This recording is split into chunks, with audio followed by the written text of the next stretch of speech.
Good morning. It's morning here anyway. Good morning to all. It is Monday morning. I am only one coffee in, so there's that. It's all good, and we're getting the right filter. Here we go. So this morning we are going to be going live with Belinda Kou. You're probably going to have a little trying to put on the comments, but that's okay. Good morning, everyone, as we all slowly come in. So today I'm going to be talking, as I said, to Belinda Kou. I'm really excited about this one because I've been a bit of a fan of hers as well for quite a while now. We connected on foodstuffs and drawing foodstuffs. I don't even know how long ago, maybe a year ago.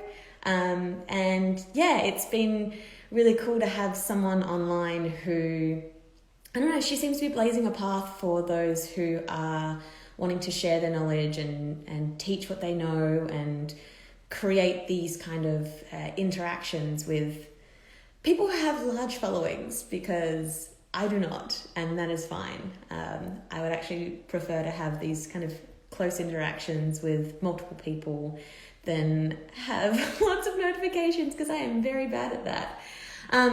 But before we start, I would love to see those who are in the comments or in the viewers. I'm going to give you some waves. Hey guys, how you doing? And I really appreciate you guys being here. Oh, hi Matt. And I'm just waiting for her to jump on. Hi guys. This is actually officially hey! Hi. We're here! Yay, hello everyone. Hi Jasmine. How are you? Hi. Good, how are you? Good. Happy Monday on your side. I feel like I'm talking to the future. Yeah, you are. Yeah. It's about the same, I'll let you know. It's pretty much the same. But thank you so much for jumping on. I know that this is your Sunday night at 8 p.m. In Chicago, correct? Yes. Yep.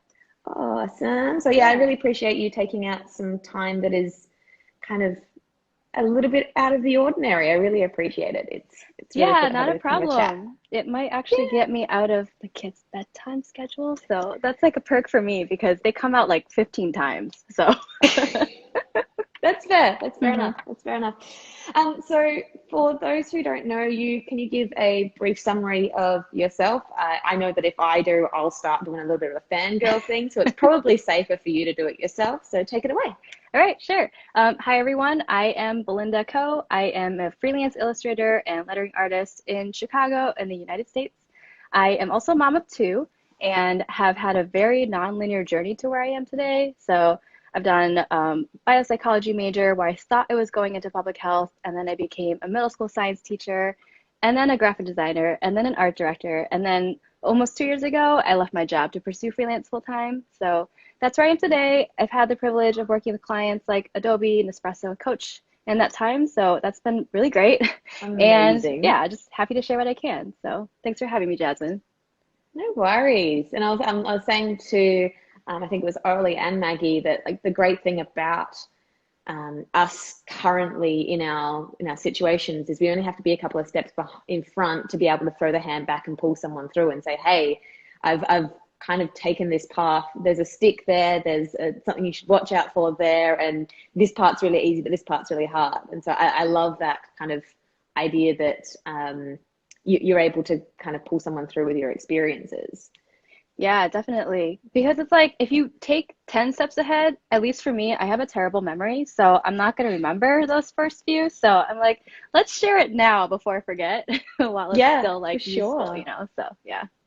Yeah. I've actually I was thinking about this live a little bit this morning, and I personally myself, when I was going through my studies for graphic design, I was saying, I would like to teach one day. But I didn't want to do the teaching degree, but you kind of did the teaching degree and then did the design. So that's kind of like a really interesting pathway, because when it comes to learning how to teach, did you have to be specific on what it was, or was it just middle school teaching? So therefore you're going to be teaching a bunch of rat bags and smaller monsters. This is how you do it. I'd love to Right. know a little bit more about that. Yeah. So I feel like I pretty much stumble into anything I do. Like I stumbled into freelance. Well, I was a little bit more specific about graphic design because I had stumbled into teaching. So I had done teaching based on, it's like this program that they do in the US. It's called Teach for America. So they recruit recent college graduates who are not in education to teach in lower income schools or schools that are struggling. So the way that they do that, I believe, is they pull people who are like me, focused in a subject matter like science, so that you're like an expert in that subject matter, and they put you through a boot camp over a summer to teach you how to teach. So it was like pretty Wow. crazy. I learned a lot of my stuff on the job, and I was thankfully in both the schools I taught in paired up with teachers who had been teaching for a while and like were willing to kind of share with me like their skills and ways and strategies to cater to middle school students. But we did learn a lot of teaching techniques that I feel like I can apply into design now, just in terms of like how you set objectives and goals and lesson planning and that kind of stuff. So, yeah. It's amazing how much your brain kind of switches on to a how it's made once you know how something is made. The weirdest thing I found is that recently I've had to get comfortable with more storytelling in the way that I write. And now I was watching a comedy show the other week and I was like, okay, so that's lead line, that's listing three, that's the wrap up, that's the punchline, that's the like I can actually kind of see the breakdown of the way that they communicate. And so once you know how to communicate, you can kind of see how others do it. Right. And you can, yeah, it's a really weird, really interesting thing. Like, when the movie Number 23 came out and you're like, oh my God, I'm seeing the number 23 everywhere now. Oh my God. Yeah, exactly. It's like there's a structure to everything, and like even with creativity, there's a structure that you can follow. And it's like once you go through it and you can look back and see that like framework or wireframe, then you can Hmm. pick out how to like share it. And then same with storytelling. And then when you combine all those skills together, you'll be like this crazy, awesome, effective teacher. Yeah, exactly. And I think Yeah.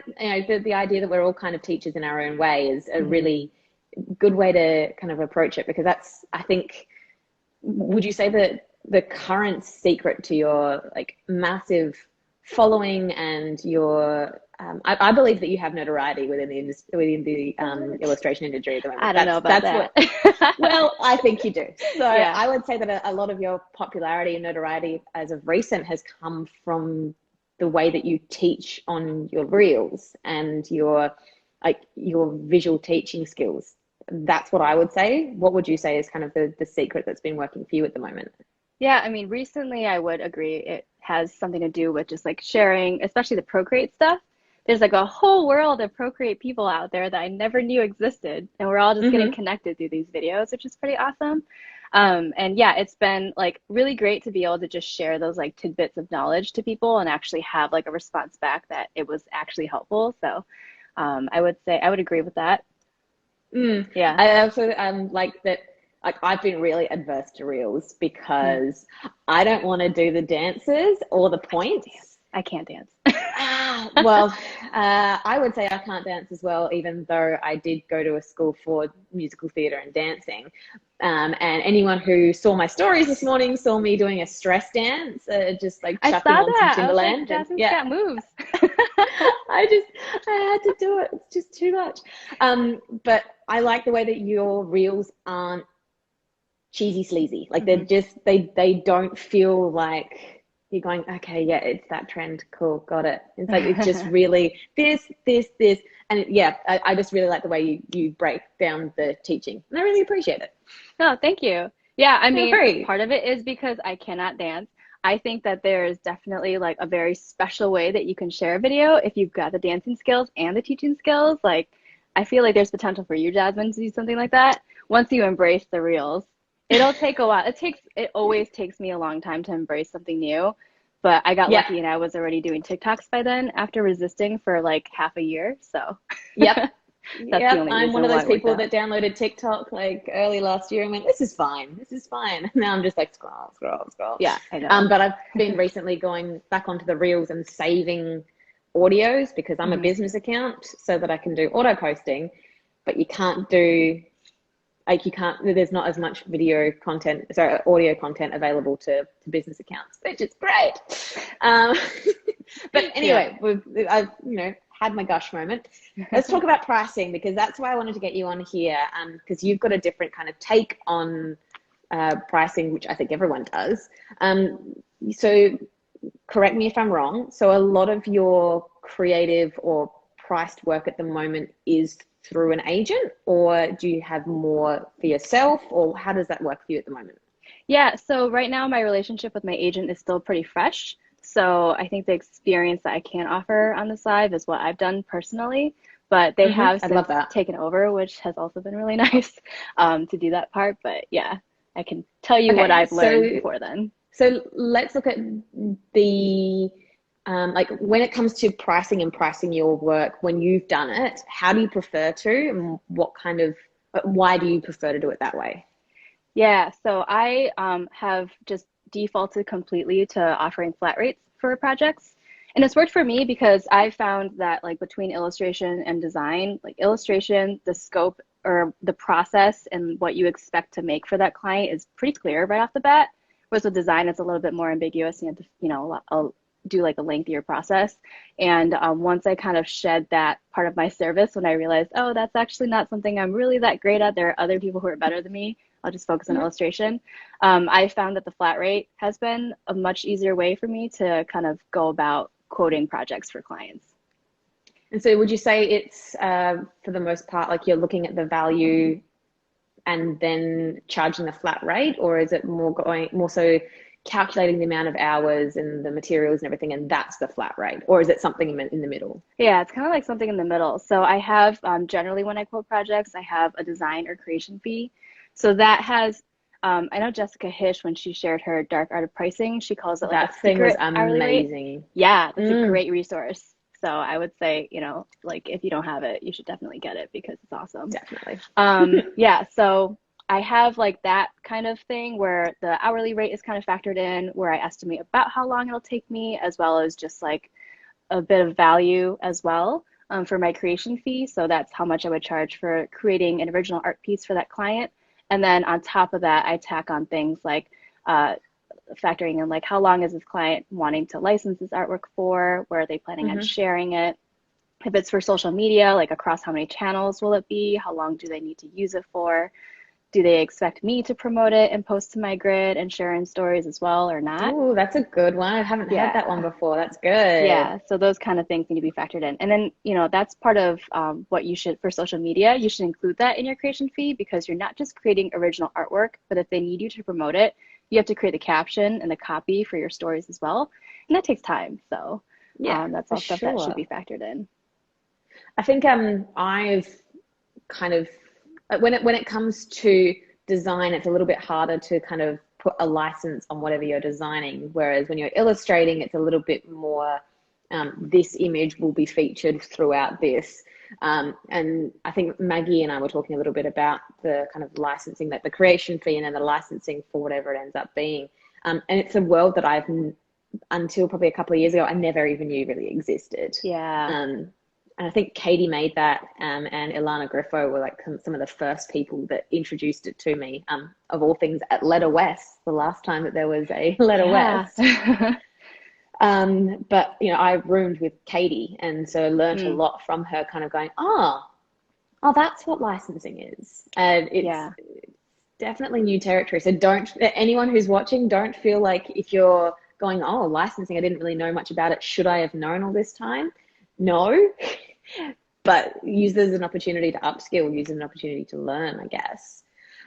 So what has been the best kind of lesson that you've learned when it came to pricing? So best lesson that I've learned, one is definitely when it comes to pricing, you should hopefully find the clients who are willing to hire you for your value and your service and your style, like as the artist, as opposed to the client who is shopping for the cheapest designer. And you can like kind of tell based on the language that they use in their initial emails too. Like if they jump straight to talking about money, and you're like, Mm-hmm. do you know anything about me? Do we have to figure that part out first before we jump to like the money talk? Because I found that, you know, there, like when I first started out, I was definitely that person where I was like, I don't want to really give this high price because what if they reject me and that's the reason why, you know? And I would just like undercut my services by like half. You know, I would charge like very little and then feel really Mm-hmm. bad about myself when I'm done with it because I'm like, okay, yeah, that project did not take that long. It took way longer. I forgot about all the overhead and all that stuff that goes into it. And I think that this client got like a super great deal because in the end, it was like so little money for so much that they got, and they shared it everywhere. And I didn't Yeah. think about that until after the project happened. So, Yeah. yeah. I feel like we need to have kind of in our, I've been more and more exploring this idea of having a onboarding PDF that covers everything. Like when Hmm. you do an inquiry with me, you need to read all of this. If you share it, you must do this. If you do this, you must do that.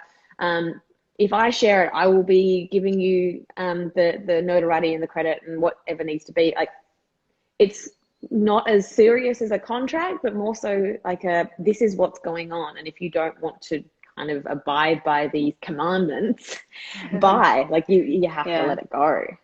Yeah, and like some of Yeah. that stuff, I feel like you don't really know what it is until you jump into doing it, you know? And it's Mm-hmm. like, oh yeah, I probably should have included that in my contract after that project happens. So next time when you do a new project that's similar, you're like, okay, I know based on my last experience, include having a revision cap in my contract because last time I forgot to include that, or I Yeah. forgot to specify how much it would be when you go outside of the specified rounds of revisions and, you know, things like that. So yeah, a Yeah. lot As of long as you it. do learn from it, I guess. Yeah, like you learn, I feel like you learn a lot on the fly, and it's okay if you make mistakes the first time, Yeah. as long as you don't repeat that mistake the next time. So, Yeah, definitely. And you know, everyone does. Everyone hmm. makes at least I think there was a someone said that if a project goes 100% to plan, something's gone wrong I've not heard that one. because that and it's so true Yeah. because you know there's always you know the most I probably have seen things go to plan is 90%, and that last 10% ends up being compromise, scope creep, uh, working out what works and what doesn't. I think that if we keep that in mind, it really is going to help us because you know I used to have a job that I used to work at printing, and I was running the print room, and I would get so frustrated that when I got to Friday at 5 p.m. and one thing had gone wrong and it would ruin the entire week, and I'd be Mm, like, but we put 150 jobs through this print room this week, and just one, yeah. like that can't be the kind of downer. Right, totally. You've also in the past put a lot of like book recommendations on your reels and in your stories. There was someone before that asked about what books would you recommend for pricing. Did you want to go with yours and then I'll go with mine? Sure. Yeah, I've got my main one, my go-to one, which is the Pricing and Ethical Guidelines or Handbook, the Artist Hmm. Guild Handbook. I always say it funny. Yeah, me It too. is, I know there's just too many words in that title, but it's the Yeah, Pricing Handbook. You can find it on yeah. Amazon. I have a link to it I've in my got mine ordered resources for this page. week. Yeah, so that is really nice, especially if you're first starting out and you have no idea where to start. You've got these great ranges provided in this book that can keep you anchored in estimating what your pricing will be. Like I would Hmm. say, I think I spent like a couple years. I'm like, I can figure it out on my own. I don't want to spend $40. When I finally got it, I was like, oh my gosh, I was missing out on thousands of dollars in my quotes. I should have paid $40 so that I could Yeah. have quoted thousands of dollars for this project instead of what I thought 700 might have been too much. Hmm. So yeah, I love that book. Jessica Hish's Dark Art of Pricing is really great too, and I think she only sells it for like what, $20 online, her It's PDF. so cheap. Yeah, and it's It's just like ridiculous. you know she's doing it so that we all have access to this information and it's not a mystery to you how much you're supposed to be Hmm. pricing for a client project. So get that like right after this Hmm. if you don't have it because it's Yeah. great. Yeah, definitely. Yeah. I'm actually pretty much the exact same.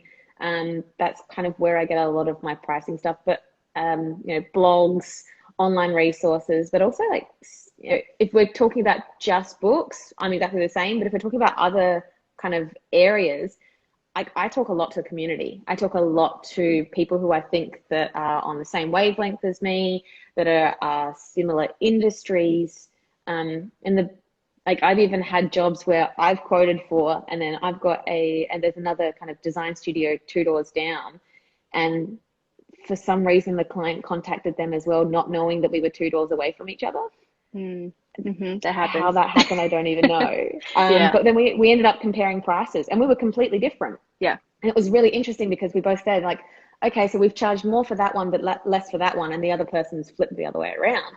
And so I was like, oh, okay, right, maybe that's something to consider, and asking the people around you, because if it's worked for them, it might work for you, but it has to be the same kind of wavelength. It has to be the same or similar offerings, really. Yeah, I agree with that. I think there's so much value in having that community where you can ask around, or have like a small, pod or group of friends that you can always just kind of like reach out to and say, hey, I just got this inquiry and I'm thinking of charging this much for an editorial illustration. You've done this before. Does that kind of equate? Does it not? Even like if you know of artists who have worked with that client before, it doesn't hurt to reach out to ask. I think as long as you're asking in like a respectful manner, usually people are willing to reply back and share. So yeah, there really is no harm in asking, and it's super helpful too, because most of the times when I reach out to people, I find that they help me to keep my rates competitive and like higher up. And like there are times where I reach out and I'm like, okay, I was way off, So it's great to have that, access to people to double check. And I think there's a really good value in the community base for that side of things, but also like to warn each other, because a lot of the clients that shop around will shop around with the same 6 people. And so I've got a couple of friends who, if I get a particular inquiry and I know that it's going to be coming this way, or if I get an inquiry and it's not for me and I pass it on to someone, I will pass on what I would charge. Because it kind of gives them a going, oh, okay, well, that's what she would have charged. Or, okay, I'll keep an eye out for that, and I won't charge any less than what they have. Otherwise, I'm going to be undercutting. Or if I charge more and it drives it back to you, then we will kind of benefit, I guess. Yeah. There's interesting validity in that sort of situation. Yes. Like, bring one. Yeah, definitely. So, what I find a lot of the time to actually kind of direct and drive whether I charge right for a particular project, like hindsight is 2020. And anyone who's on my mailing list would have read my email saying that hindsight is 2020, definitely, when it comes to any project that you do. So do you go back and go, okay, I probably should have charged more, or I kind of go through a checklist of like, did I spend the right amount of hours, or did I charge for the right amount of hours? Was there anything that I need to take kind of into account to the next one? Yes, absolutely. And I'm not as organized anymore, but I usually try to keep like a very simple Google spreadsheet of my previous projects and just take notes. Like, here's what my project was. Here's what the expected deliverables were, client size and client, and like what I proposed or what their budget was and what we agreed upon. And then like notes. And then that notes section is where I'm like reflecting after the project, like, should have charged more, that was not enough, or I forgot that the client was going to post it to their Instagram feed and their Facebook and their email newsletter. Should have charged for that, didn't do it the first time. So yeah, those are all really great. Like, it's a really great practice, I think, to have after you're done with a project, especially like when you're new like me still, just a couple years experience, to reflect and make sure that next time you don't make those same mistakes. And also it's nice to record it too, because maybe 5 years down the line, I forgot I made that mistake, and I can look at it and be like, oh yeah. And then tell my friend who just entered freelance, don't do this. So yeah. When I kind of was I think it was about 3 years ago, I actually went back to my old TAFE and did a talk for soon to be graduating students, going like a dozen do's and don'ts from a decade of design. Like, it was just, these are the things that you don't do. These are the things that you try, and you're trying to kind of throw the hand back and pull forward to help people kind of navigate that side of things. That's a really interesting kind of concept. Yeah. So when it comes to the agent side, did they seek you out or did you seek them out? They sought me out, and I believe they came across my Instagram, and perhaps were searching based on location as well. So yeah, they they reached out to me, and we had a couple of meetings, and I got really good vibes from them. And at that time, I had already been starting to think in the back of my mind, like, might be nice to have an agent represent me one day. So yeah, once we talked about it, it seemed really great. So I was like, let's do it, So super exciting once I signed. They've been really great, and it's been very nice to have representation when navigating projects. So I'll definitely say that. Nice. And Yeah. I would assume, wildly assume, that they found you because you had consistency in your style and you were putting out what you wanted to be hired for, correct? Yeah, so consistency in style, putting out what I want to get hired for, and also showing up regularly on social media, on my website. Like, they knew I was active. So yeah. There's definitely value in that consistency or that showing up, because you're able to show potential clients or potential people to hire you that, like, you do the work, and they're not going to be worried that all of a sudden you're just going to start doing pointillism and going, oh, okay, cool, sure, no worries. Like, it's an expectation thing. Yeah, definitely. It helps to have that, like, consistency, because I feel like it does create that, like, larger body of work that clients can look at. Because, like, when a client hires me now, and it's great sometimes when they hire me, they'll already have a design brief with my stuff in it. But when they don't, that'll be another thing I ask, just to make sure that it's a good fit, is what are some samples of my style that you think would work really well for this project? Oh, I love that. Yeah, and it can, like, help you gauge too, before you're quoting out that project, about how long it'll take, because maybe you have, like, a range of styles that you're using, and they're picking, like, we actually just like this one type of graphic element in your piece, versus, like, I want the whole thing, all the illustrations, all the, noodles and the letters. Give me. Yeah, give me that. So then you can kind of have a better estimate for how long it'll take you, and then how much to quote that project for too. Nice. So I originally, I think, first started connecting with you when you were going through your illustrated type, creating letters out of food. Yeah. And then now you've kind of grown and cooked into this, book creation, like all of the Hungrily Ever After. Is that right? Hungrily Ever After, yes. Yeah, that was such a cool series, and I think my mind was completely blown that I'm like, oh my God, it's a gradient. Oh my God, it's a gradient. This is great. It was a very fun experiment. Yeah, and I'm pretty sure you talked to Scotty recently on your podcast episode about, like, the planning and the scoping of that, and that was really, really cool. I really enjoyed you kind of breaking that down. So if you haven't listened to it already, anyone out there, go and listen to Belinda's episode on the Perspective Collective podcast. Do you know what number it is? I think it was 215 or 200 something. Like I said, my memory's not great. He's in the 200s now. That's insane. I'm so proud of him. So proud of him. So, like I said, as a fellow foodie, I immediately connected with you with your work, and it's become a bit of your signature style. So did you try lots of different things and you just kept the food thing as the consistency, or how did you kind of find your secret sauce, and how would you recommend finding that? Yeah, so for me, I went through a large body of work first, with no purpose at all other than I need to learn how to start and finish an art piece. Because I had spent... The second part's really important. The finish part. So, and that was my problem. You start, like, I'm sure we all have this, right? We've got these, like, crazy ideas, and then we start it, and we're like, oh yeah, this is going to take a really long time, or this is going to look like crap because it already doesn't look like what's in my head, so you stop. That's me.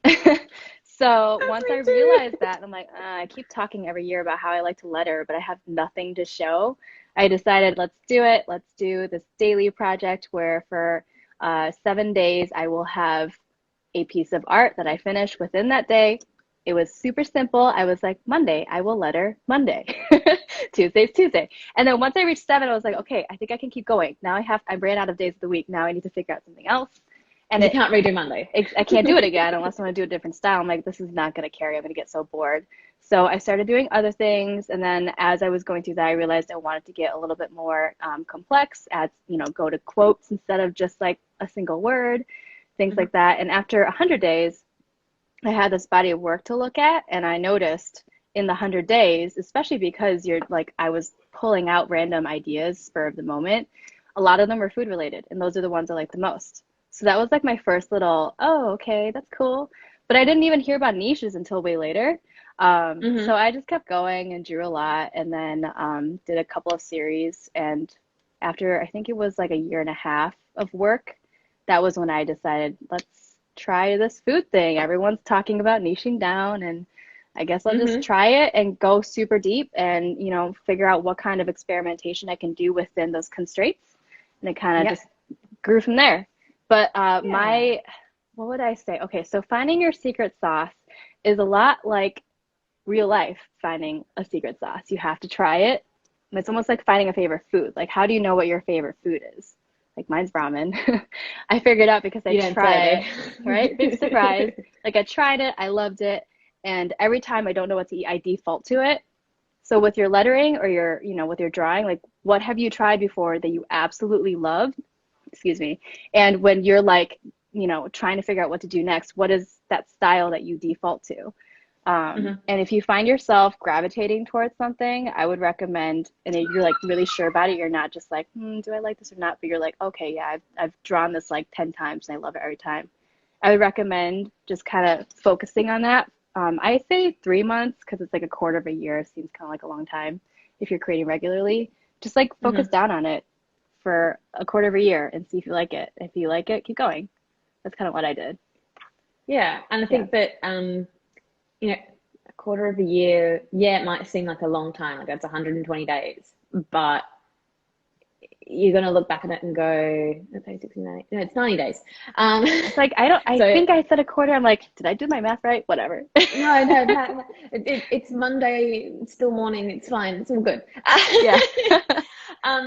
Like, it's, in the long run, it's not that long. Like, I've had a job that I was at for 6 months, and by the end of it, it wasn't that long that I was on there, but whilst in it, it felt like the longest time. Yeah. Like, and you're kind of busting away at this and chipping away at this one thing for 90 days, and it's it's great to kind of, that's the best way to kind of get yourself to a finessed, rounded thing that is yours, and that kind of defines you. Yeah. Which is what you've got. You've got this very definite, I would say, almost color palette, or at least color tone through everything. Because I know that you still play with a lot of different colors, but it's all tonally kind of the same sort of thing, which is really, really consistent and really nice. Yeah, so it's like one thing that you can keep that's consistent, and like a secret sauce, you can always throw in different spices to like kind of try out new flavors and things like that. And it can evolve. You can have several different secret sauces by the end of your career, but as long as you're like, and you can completely change. One. Like, no one's going to stop you from changing. Exactly. So it's cool. So if you could go back to young Belinda and just grab her by the shoulders and shake her and say, this is what you should know about pricing, what would you say? Well, I would probably just tell young Belinda, just try it out. Because young Belinda was the one who was like, I actually, my first year, like when I was in the midst of graduating from design school, and I had projects out there, and like one got featured and got me a lot of inquiries coming in, I declined every single one because I was looking for an agency job, and I didn't think that freelance was for me because I was so scared of pricing. So yeah, I would just tell young Belinda to just do it, because that held me back for a while. Yeah, I think that I've looked back at past jobs that I know I've priced too low. Yeah. I've got one particular one that comes to mind every single time that I priced way too low. Now that I know what I know, but I don't sit there and go, I shouldn't have gone for it. I shouldn't have done it. Yeah, because it gets you experience, despite the fact that you might have priced it lower. Like, I almost feel like that experience makes you confident in the way that you price next time, because you know what it feels like when you do it the other way. Yeah. Yeah. Like, I know what this feels like. I know what it feels like to be Like, in I don't want to the feel pit that of way. despair. Yeah, Yeah, no I don't want to feel that way way. anymore. Let's do it differently next time. So yeah, Um, definitely. That would be the biggest thing. And then I think the other one that's a little bit more nuanced is there's more to pricing than just the design fee, which I didn't know when I first started. I was thinking, yeah, I'm gonna kind of quote my hourly rate and that'll be it. And then you're like, first of all, your hourly rate is wrong, or your hour estimate is totally off. For me, I take yeah. much longer. And sometimes I take shorter. And I think that's the beauty of the flat rate is it doesn't punish efficiency once you gain the experience. It's like including Hmm. the experience in there too. But yeah, there's more to your design fee than just that. You've got, like factoring in the size of the client and where and how are they sharing it and for how long. And, do they need several concepts from you or do they just need like minimal concepts and things like Are they that? going to expect you to be sitting on Shutterstock for 36 hours? And then you're going to be charging your normal design rate for those 36 hours that you are sourcing what they could do themselves. Right. Yeah. Like Do it, they want production in there and you just didn't realize? Like podcasts you usually require a lot of production for different assets. And thankfully, I realized after the first one that I could just, not have that in there if I didn't want to. yeah, It worked out. But yeah, you got to factor that in and charge like the production process too.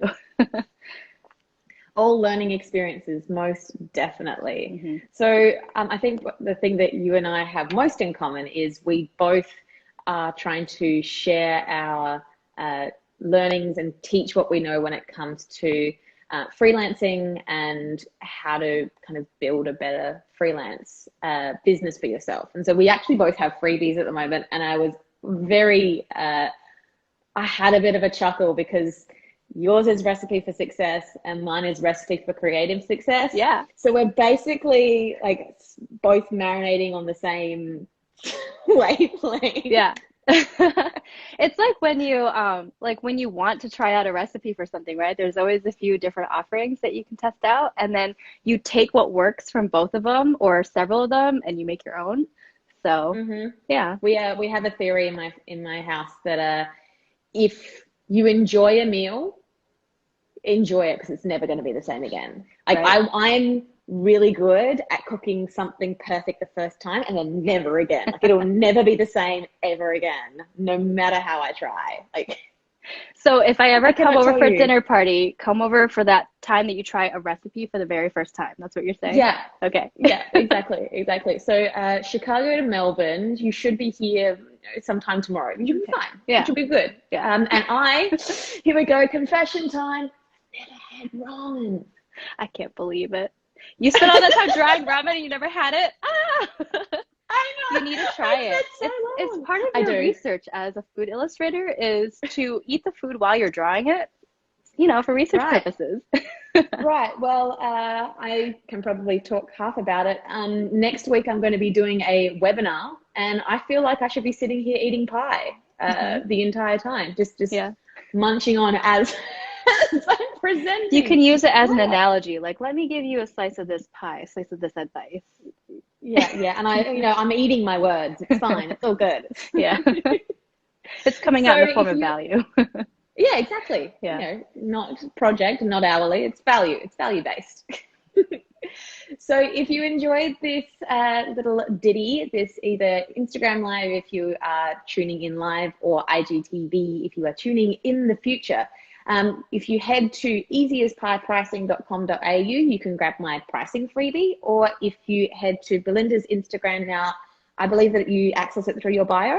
Yes. Yep. Link in Yeah. bio, Belinda S. Kou, or you can find it on my website, belindasco.com.